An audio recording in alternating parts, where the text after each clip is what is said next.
Repeated lockdowns, an attempted insurrection and massive budget cuts.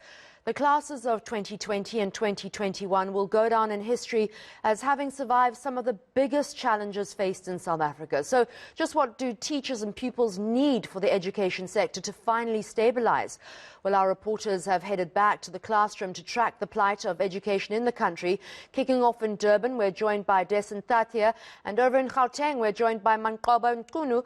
Thank you so much, gentlemen, for joining us. Let's start with you, Dasen. Just how severe is the education crisis in KZN? Well, picking up on that intro of yours, Annika, I can tell you that the kids that are currently in class have certainly not had it easy at all. I think more so in KZN and Gauteng because of those reasons that you mentioned. So COVID-19 has been a big problem here.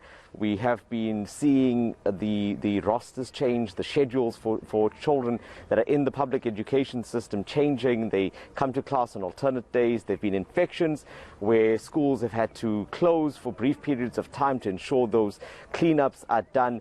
So all of these things have contributed to what has been a very difficult 18 months for those that are currently sitting in classrooms. So to unpack this further, I'm joined now by the acting HOD for the KZN Education Department, Dr. Mchunu. Thank you so much for joining me, Dr. Mchunu. I think let's start with some of the numbers firstly. How bad are the infections in your schools at the moment? The infections in our schools are not a good story to tell. It's not good, it's bad. We have more than 4,000 teachers who have been infected since the beginning of the COVID-19. But we didn't have learners in the previous year. But when it started in the recent months, then we began to have infections of learners. Right now, the infections of learners are actually outnumbering the infections of teachers because there are more than 6,000. And conversely, you look at the other side of it, what about the vaccine uptake here? I mean, are the teachers, especially when they are working with pupils, surely it's something that you're encouraging as the department. Is there any resistance from teachers? Well, we do have teachers who are not keen to take the vaccine, but the percentage is quite low, although we don't have figures. But we do have those rare cases where teachers are not taking the vaccine. Now, given the fact that they are working with people, their job is such that they interact with people, learners and other teachers on a daily basis. The only thing that we do, we're encouraging them to take the vaccine, to keep safe, so that we keep them in the system for longer. But also losing a teacher, we know some people end up dying because of COVID-19. Now, losing a teacher is also a bad thing because a teacher is a person who builds the nation. Therefore, for them to continue building the nation, we always encourage them to take their jabs.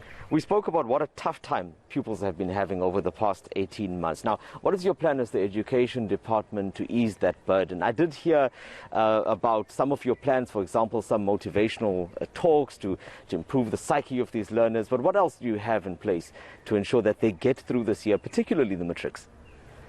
We started producing a material or learning material which is called the Step Ahead.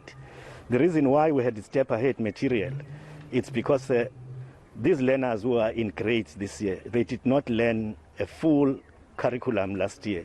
Therefore, for this year, they need background from last year.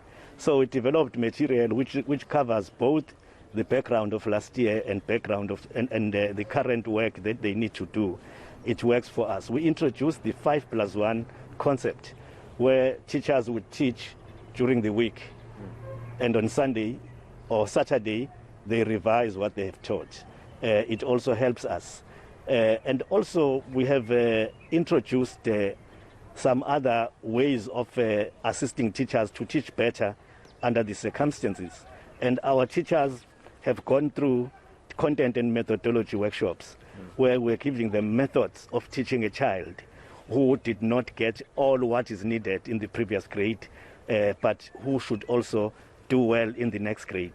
We also have the visits by the MEC to the districts where we expose them to the performance of the system.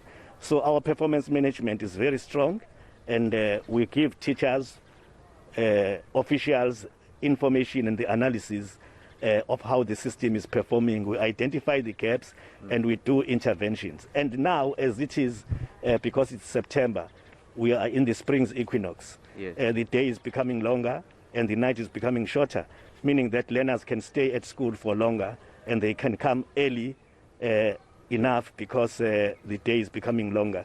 We're also having some other interventions like the learning cells where learners are grouped in terms of their abilities, and then they assist each other when they're learning.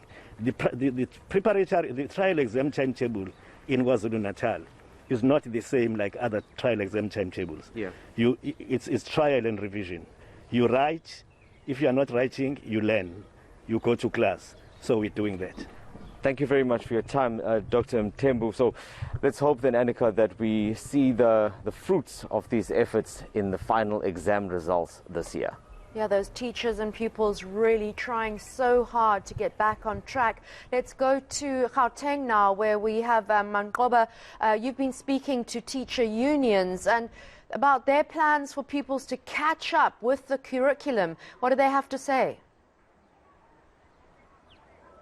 Well, certainly, Annika, one of the biggest concerns, of course, among teacher unions and teachers in general is about the academic year that has been lost due to COVID-19. Of course, you recall that here in Gauteng, in particular, many of the schools have been dealt a major blow. We did see about 20 of the schools being forced to shut down due to COVID-19 infections, and a number of teachers, over 1,000 of them being infected with the virus, and close to 2,000 learners also suffering from COVID-19. So it has been quite a difficult few months for the Gauteng government, but of course it is now back on track in terms of the academic year. But to find out more perhaps about some of the concerns that have been raised, I'm now joined by Baba Matakanye, who is the Secretary General of the National Association of School Governing Bodies. Thank you very much for your time here on eNCA, Baba. Firstly, let's start here with some of your concerns. Of course, it has been quite a difficult few months for schools here in Gauteng due to COVID-19. What are some of the concerns that some of the parent bodies have noted in terms of COVID-19 and how schools are coping, particularly with COVID-19? Thank you very much, Mchunu. The concerns are that our children did not do good in terms of the curriculum this year because of the pandemic. It has been up and down, up and down. So you know that in order to do well, they must complete the full year so that they attain skills, they attain knowledge, they attain values, they attain attitude, property. So we are not sure whether they have attained all those areas that have been mentioned of. Not only that, but also the question of the anxiety, the fear, the frustration that we are facing, because we always, when our children go to school, we always think that now when they come back, they will come back being affected, and then they also affect the families. Also concerns about the teachers. Well, as much as teachers, at least they have been a little bit insulated by being jabbed, you know. So, but still, they have to protect themselves, because if teachers are jabbed, then they're surrounded by people who have not jabbed, then we're going to have a problem. And those are the concerns that we have. But also, as I said, the anxieties, the frustrations, the fears that parents have, they don't able to support their children properly, because they don't know whether they should go to school or they should not go to school. As much as we try to influence them, that really we do not know when are we going to be with this pandemic. If then we have to have this pandemic for the next 5 years, then it means that now we shall have a lost generation of our children. So we don't want to see that. So always then we are pushing for that. Those are our concerns. And in terms of schools, what you've observed in the schools here in Gauteng, are many of the schools, abiding to those protocols of COVID-19? Are parents feeling much safer? Of course, you say there are still concerns from some parents. Are they feeling safe sending their children to school? Of course, children, it has been scientifically proven that children are much safer when they are in schools, because there is order there, they are being properly regulated, and they are also instructed to put on masks, to wash their hands, sanitized, and social distancing observed. They don't hug, they don't kiss, and all those things. So they are more safer. As much as we still have those little bit of fear that we cannot be certain that they will not be infected. However, they are more because the school is regulated. They are more safer than that when they are at home in the street playing with friends. They don't wash, they don't put the mask, and all those things. So we feel that now they are more safer. Although we still feel that we have to still do more so that they are more safer in schools, because pandemic is one of the problem that we have in schools. As much as we have got violence, we have got other social ills that comes into the school, and pandemic is one of them. So then our schools really, but we still feel that children are more safer when they are in schools. In terms of the academic program, are you concerned perhaps that many of the pupils are still lagging behind when it comes to their schoolwork because of the many school closures that we've seen, and also the schools not reopening on time due to COVID-19? And do you think that the department is doing enough in terms of the school recovery programs? The department has tried, and then as association, another association and teacher unions, we have been supporting the department. You'll remember that there are a lot of people out there, some opinion makers there say no, schools must close, so that like for instance last year they said no, schools must close, then they'll open this year. Look, it is still worse now. Nobody knows when this. So we are still really trying, and we are worried about the